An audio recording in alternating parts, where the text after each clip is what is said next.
Hello everyone, स्वागत है आपका एक और नई वीडियो में। जैसे कि कल की वीडियो में हमने आपको बताया था, अगर निफ्टी आज गैप डाउन मिलता है तो वेट करना वहाँ पर किसी रेंज का, और फिर जैसे उस रेंज का अपर साइड ब्रेकआउट करेगा तो वापस से आपको ये कल की क्लोजिंग के आसपास आते हुए दिखाई दे सकता है।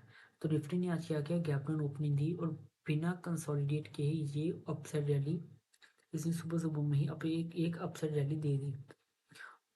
ध्यान दीजिएगा, जैसे इसने एक अपसाइड रैली दी तो इसके पास जो नेक्स्ट रेसिस्टेंस था जो जो था हमारे पास, तो वो था 24,920 के आसपास। अब जिन जिन लोगों ने भी जैसे इस रेसिस्टेंस का ब्रेकआउट हुआ, अब 5 मिनट टाइम फ्रेम पे जाकर देखिएगा, इसने तो पहले तो इसने ये रैली वन वे दी और वन वे इसको इसने क्या किया, ब्रेकआउट डायरेक्टली ब्रेकआउट कर दिया। और जैसे भी जिन जिन लोगों ने भी इस रेसिस्टेंस के ब्रेकआउट पे लिया होगा ना, वो लोग ट्रैप हो गए होंगे। क्यों? क्योंकि जिन जिन लोगों ने भी सुबह ओपनिंग में ही लिया होगा ना, उन लोगों ने यहाँ पर क्या किया होगा, प्रॉफिट बुकिंग किया होगा।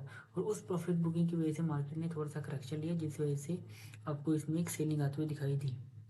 अब कल के लिए ध्यान रखिएगा, कल के लिए हमें क्या ध्यान रखना है। अगर मान के चलिए निफ्टी कल इस रेंज में कहीं खुलता है, 24,840 से लेकर के 24,750 के लेवल की रेंज में कहीं खुलता है, और इस रेंज में खुलने के बाद ये क्या करे, 5-10 मिनट कंसोलिडेट करे। हमेशा कंसोलिडेशन का वेट किया करो।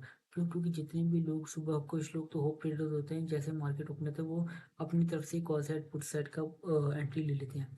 और कुछ लोग ऐसे भी होते हैं जो वेट करते हैं किसी रेंज का, जैसे ही फिर उस रेंज का अप साइड डाउन साइड जिस तरफ का भी उनकी एनालिसिस होती है, वो लोग एंटर करते हैं, तब आपको किसी साइड में एक मोमेंटम देखने को मिलती है। वहाँ पर आपको कंसोलिडेशन का मतलब ये नहीं है कि मार्केट साइडवेज ही चला जाएगा। कंसोलिडेशन का मतलब ये है, वो आपको एक परफेक्ट एंट्री देगा।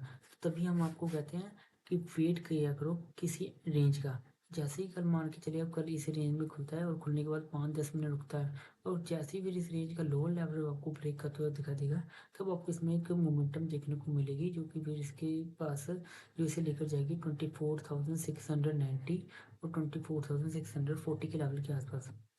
अब अगर मान लीजिए कल ये वापस से आपको कल गैप गैप डाउन मिलता है, अब थोड़ा सा ध्यान रखिए, या अब ऊपर की साइड में जाते हुए आपको ट्रैप कर सकता है। क्यों? क्योंकि बहुत से लोग ने क्या क्या होगा ना, जिन जिन लोगों ने आज भी एक सुबह की मोमेंटम मिस की होगी, वो लोग कल क्या करेंगे, जैसे ही कल गैप डाउन मिलेगा वो लोग क्या करेंगे, एंटर करेंगे।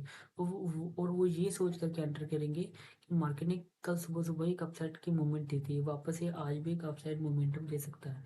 और वो लोग क्या करेंगे, उसी 5 मिनट के कैंडल का लोअर लेवल का असर लगा करके एंट्री करेंगे।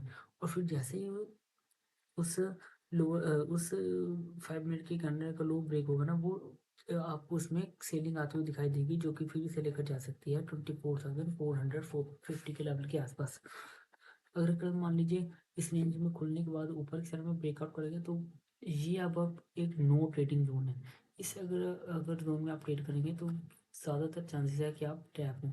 कल का दिन ऊपर की साइड में आप एक बार इग्नोर कर सकते हैं। हाँ, अगर इस रेंज में खुलने के बाद 5-10 मिनट में रुके उस नीचे का ब्रेकआउट करेगा, तब आपको इसमें एक नीचे की साइड में मोमेंटम देखने को मिलेगी। ऊपर की साइड में मोमेंटम अभी इसलिए भी नहीं आने के चांसेस हैं, क्योंकि अब इसके पास 15 मिनट टाइम फ्रेम पे रेसिस्टेंस बहुत है। एक ये रेसिस्टेंस है, फिर ये रेसिस्टेंस है। अगर इस रेसिस्टेंस के ऊपर 5-10 मिनट रुकता है और फिर उस रेंज को ऊपर की साइड में ब्रेकआउट करेगा, तब आपको इसमें ऊपर ऊपर की साइड में मोमेंटम देखने को मिल सकती है। अब मिलते हैं नेक्स्ट वीडियो में, आज के लिए इतना है।